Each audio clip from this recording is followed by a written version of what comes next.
Billy Napier has finally filled the vacancies on the Florida Gators coaching staff, and I love him.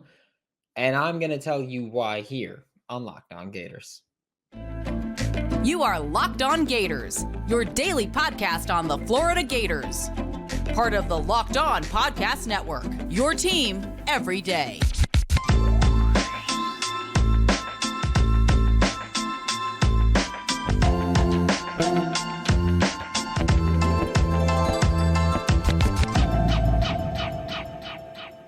Hello and welcome back to another episode of Locked On Gators, part of the Locked On Podcast Network, your team every day. Thanks for making Locked On Gators your first listen of the day. We're available daily and free wherever you listen to podcasts. Happy Monday. I'm Brandon Olson. Find me on Twitter at WNS_Brandon. Find my written work with Whole Nine Sports, Giants Country, and NFL 33. And I love what Billy Napier has done with this coaching staff. The three main vacancies, of course, were Patrick Toney, the co-defensive coordinator and safeties coach, going to the Arizona Cardinals as a safeties coach there. He brought with him tight ends coach William Peagler as a defensive line assistant. So he's flipping sides of the ball. And then, of course, wide receivers coach Kerry Colbert went with Sean Payton to the Denver Broncos. And that one took a little while to announce the hire, but it has been made. And I love what Billy Napier did. I do have my concerns, like everybody should. But for the most part, like starting with Austin Armstrong, bringing Austin Armstrong here, like I think that's a home run hire.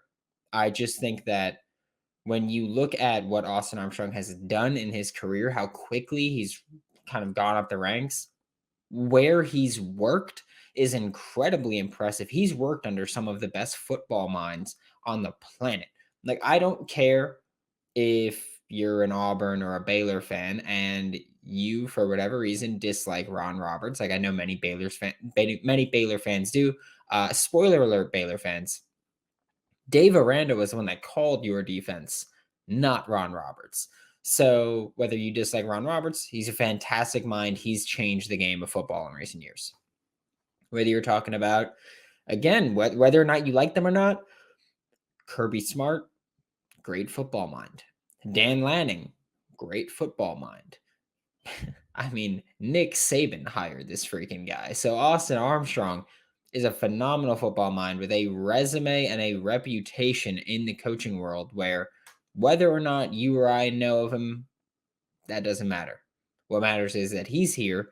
He's well respected in the coaching community, and just what he does is modern football. He says it himself. He goes, "This is modern football that we have to play. This is modern defense that we have to play." Where he said all those things, which on Friday's show, I break down everything. You can go listen to that if you want to, and you can hear what Austin Armstrong meant in that clip that started going around last week when he was describing the defense and saying, we don't have a toolbox, we have a tool shed. All that stuff, that's modern NFL and college defense. That's what that is. So when you see Austin Armstrong, that's what you're going to get. I think that Billy Napier, when he first came to Gainesville, he brought Patrick Toney and he was like, hey, I know that you want to go to the NFL, but it's probably going to be a couple of years before you get there. And then, of course, Jonathan Gannon with the Philadelphia Eagles got a head coaching job with the Arizona Cardinals. And like I've said, Jonathan Gannon and Patrick Toney, schematically, very similar defenses. So it's not surprising at all that Jonathan Gannon brought Patrick Toney with him to help that defense get along, right? Okay, then. But I think that everybody was like, hey, it's probably going to be a couple years. So come along. And then now Austin Armstrong, the expectation for him should be, hey, you're going to come here for a couple years, and then you're probably going to get a head coaching job if you do well. And if you don't get a head coaching job, you're probably going to get an NFL defensive coordinator job. You're probably going to move on in a few years, and that's fine. We're going to take what we can get. So that should be the expectation for Austin Armstrong. Long-term is that I don't think he has a long-term in Gainesville, not because of his failures, but because of his successes. Because I think, again, whether or not it works out, like Patrick Toney defensively did not work out with the Florida Gators. But again, He's got a great reputation among coaches both at the college and NFL levels, and heck, going back to high school levels. He's got a great reputation with them. He does what modern defenses want to do. Austin Armstrong does what modern defenses want to do, but he's a heck of a lot more aggressive with it, which is really cool. Like I love seeing that. So I'm fine with that. This here, because I know Florida Gators fans, the main question is Austin Armstrong ready? 2 years of experience as a defensive coordinator, and they were with Southern Miss. No Power 5 resume, no Power 5 defensive coordinator job. He got hired as the inside linebackers coach at Alabama. And yeah, a lot of people can speculate, well, he was going to be the future defensive coordinator of Alabama. Maybe, maybe not, but maybe. And so you've got Austin Armstrong there, but the question is, can you do what you did at Southern Miss on the SEC level? Which is probably, if he was a shoo-in to be the future DC at Alabama, Nick Saban was probably bringing him in to teach him how to be a DC in the SEC and roll with that. Whether or not Austin Armstrong will work, I don't know. I will tell you, this was a process hire. This was Billy Napier trying to see into the future and say, this guy's going to be good. I'm going to have him on my team before he's proven that he's good. And from here, the only place you really go is head coach or NFL. So you've got Austin Armstrong for a couple years. You're looking forward. This is a process hire. This is one of those hires where you say we're goal-driven, process-oriented. We're trying to get to the goal, which the goal is, of course, national championship. The process, we need to hire the right guys. We need to figure these things out. And Austin Armstrong is one of those guys where you think he's the right guy. So you go with that process. You go with the process, and whether or not it works out, you know that your process was the right way to go about it. So Austin Armstrong, I'm a massive fan of this hire. You know, I'm a scheme nerd. I said it. Many people have said it because it's true. I'm a scheme nerd. I love what Austin Armstrong brings to the table. Like I said, 2 weeks before Patrick Toney left for the NFL, I wish Patrick Toney would do Patrick Toney things, but be more aggressive. And then Austin Armstrong is the kind of defensive coordinator that does Patrick Toney things, but is more aggressive. So this is an absolute home run hire by Billy Napier for the defense. And again, whether or not it truly works out is not really relevant to me, because what's relevant to me, what matters to me, is that this was, I believe, the right hire for Billy Napier to make to get to what he wants to get to, which is bringing the Florida Gators back to national prominence. We're about to talk about the offensive hires that Billy Napier made, but first, today's episode of Locked On Gators is brought to you by Built Bar. It is past mid-March. Spring has sprung officially today, so it's time to get summer body ready like I am trying to do. And the best way to do that, one of the best ways to do that, Built Bar in your diet. Most bars are coated in 100% chocolate, so that's great for people like me who have a very bad sweet tooth. Most bars have just 130 calories. Most bars have just 4 net carbs and 17 grams of protein. And now they are finally in stores. So go to built or builtbar.com or go to your local Walmart or Sam's Club and get yourself a Built Bar.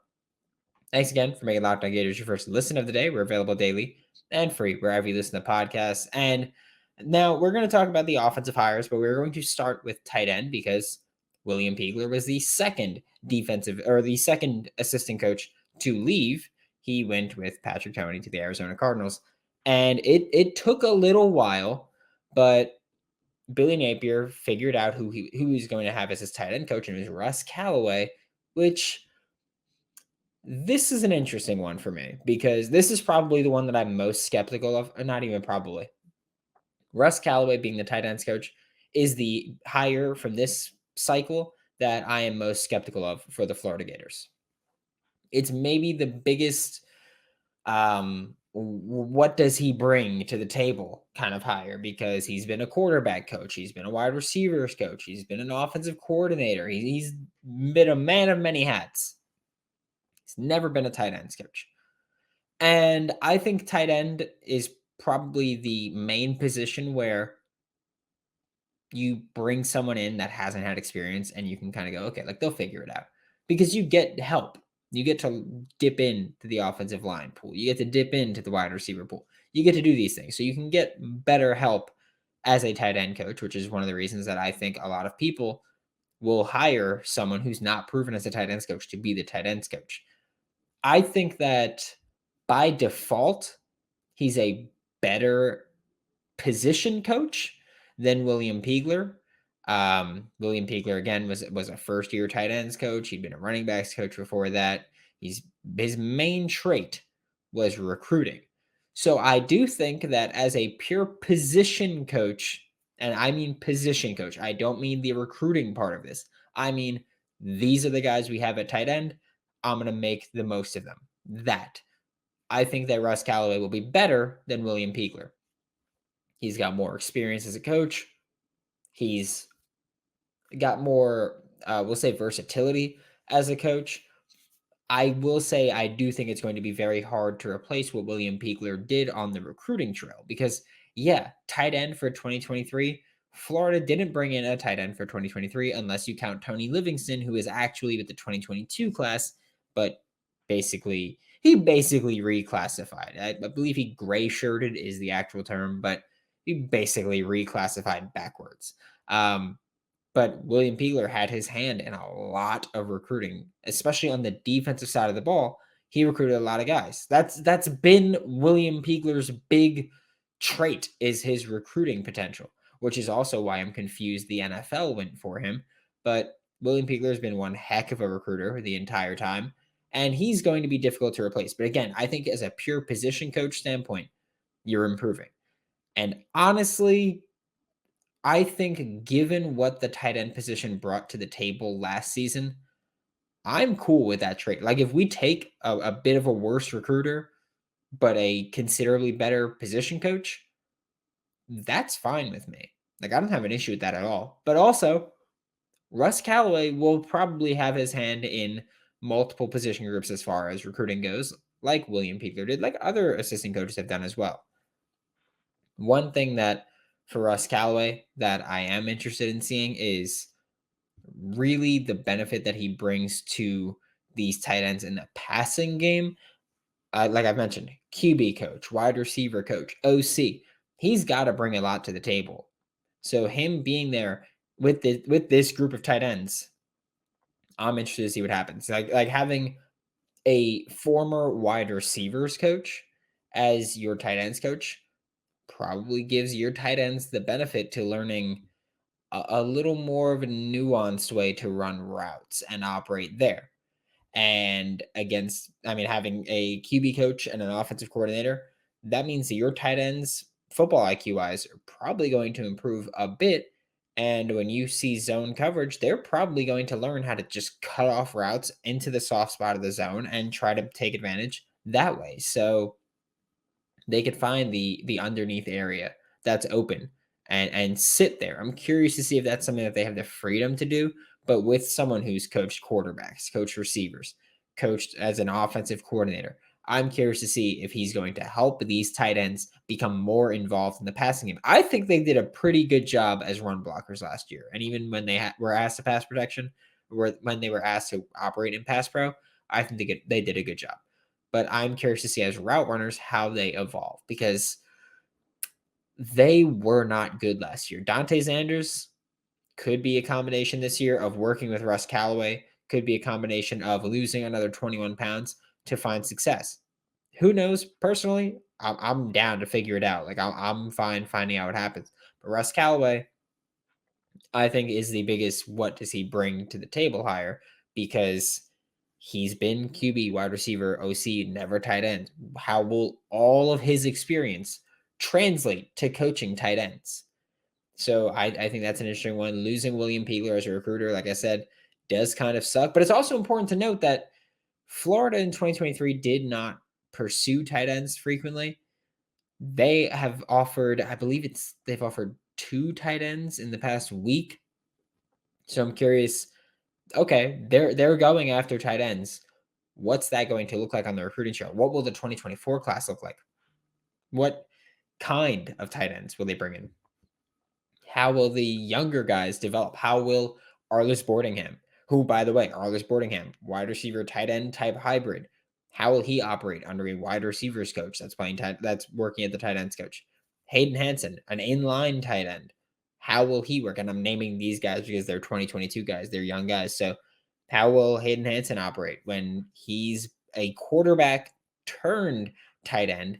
How will he operate with a tight end coach that has been a quarterback coach, that has been a wide receivers coach, that's been an OC, but not a tight ends coach? So I'm curious to see how that development works, especially for these younger guys, because this is a hire where Russ Callaway probably going to be here for a few years. So interested to see where he goes. But also on the offensive side of the ball, they also took a dip into the Florida Gators pool by bringing Billy Gonzales, which we will talk about in just 1 second. But first, today's episode of Locked On Gators is brought to you by FanDuel. It's America's #1 sportsbook. And again, March Madness is the best way to make money. It is. I hate to tell you this. I did bet on Miami versus Drake to cover the spread, and it was awesome. It's been a great gambling weekend. I'm just gonna be honest with you. I'm very happy with how things have gone. But there's also been some bad beats, like the Kentucky Kansas State game yesterday. I had under 142.5. They finished with 144 because of 2 free throws that happened with 3 seconds left. So my under was fine. And then the free throws hit, which really sucked. But hey, there's promos to help you get your money back during March Madness. So there's that, up to $25 per day. Don't miss your don't miss your chance with your no sweat first bet up to $1,000 in bonus bets back when you go to FanDuel.com/lockedon. Go to FanDuel.com/lockedon to learn more. To wrap up today's show, we are talking about the most recent hire for this coaching staff that lost 3 on-field assistants. And it's Billy Gonzales here, wide receivers coach to replace Kerry Colbert. This is Billy Gonzalez' 3rd stint in Gainesville, here under Urban Meyer, here under Dan Mullen, a year off from Florida Gators, and then back under Billy Napier. I will say, I don't think you can replace Kerry Colbert, who of course went to the Denver Broncos to be their wide receivers coach. I don't think you can replace him. Kerry Colbert is one of the best wide receiver coaches on the planet. Whether or not you appreciate that or not, it's a fact. Okay, so I don't think you can replace Kerry Colbert. I think Billy Gonzales is a pretty good try at doing that. When Billy Napier came in from Louisiana and he was replacing Dan Mullen, he cleared house with the assistant coaches. He didn't keep a single on-field assistant. However, there was a stretch where we weren't sure what would happen, and Billy Gonzales was one of the coaches that I wanted Billy Napier to retain, just because they're both named Billy. No, but I think that Billy Gonzalez' resume is better than he gets credit for. I think that what he's done has been incredibly impressive, where he's come in and he's consistently helped guys that come into the Florida Gators program as athletes, and he's helped turn them into legitimate wide receivers. Whether or not, you want to credit him because they don't like each other with Percy Harvin, Kadarius Toney has given public credit to Billy Gonzales for helping him become a better route runner. Van Jefferson, who, by the way, Van Jefferson came to Florida as a good wide receiver. He left Florida as a good wide receiver. He's in the NFL as a good wide receiver, he's improved. I mean, he came to Florida as a good college wide receiver. He left Florida as a good NFL prospect at wide receiver, and now he's in the NFL as a straight up good receiver. Great route runner. And even his dad is a wide receivers coach. Even he has credited Billy Gonzales for being an awesome wide receivers coach and a good developer of talent. So Billy Gonzales coming in, it's awesome. I'm curious to see how he does on the recruiting trail, or what the recruiting at wide receiver looks like for 2024. I understand that there are some Gators fans who are like, oh, you had a good 2023 receiver class. You don't really need to focus more on it. Hogwash. You need to focus on receiver every year, because you're going to lose guys to the portal. You're going to add guys in the portal. So yeah, you need to look at receiver every single year and constantly try and find talent. Because also don't forget, there's going to be receivers that you bring in that just never pan out. It's incredibly rare to bring in a wide receiver class with even 3 guys like Florida just did and have them all pan out. So I'm curious to see how recruiting looks like in 2024, where he was just with the Florida Gators staff that recruited the absolute least. But earlier in his career, he's with the Florida Gators staff that was obsessed with recruiting with Urban Meyer. Here, he's with a coaching staff that is obsessed with recruiting with Billy Napier and this whole staff. And that's another thing where people want to bring up the recruiting under Mullen. I don't think that's a fair point because you all know, like we know how Billy Napier feels about recruiting, right? He's not going to bring in somebody that's not going to recruit.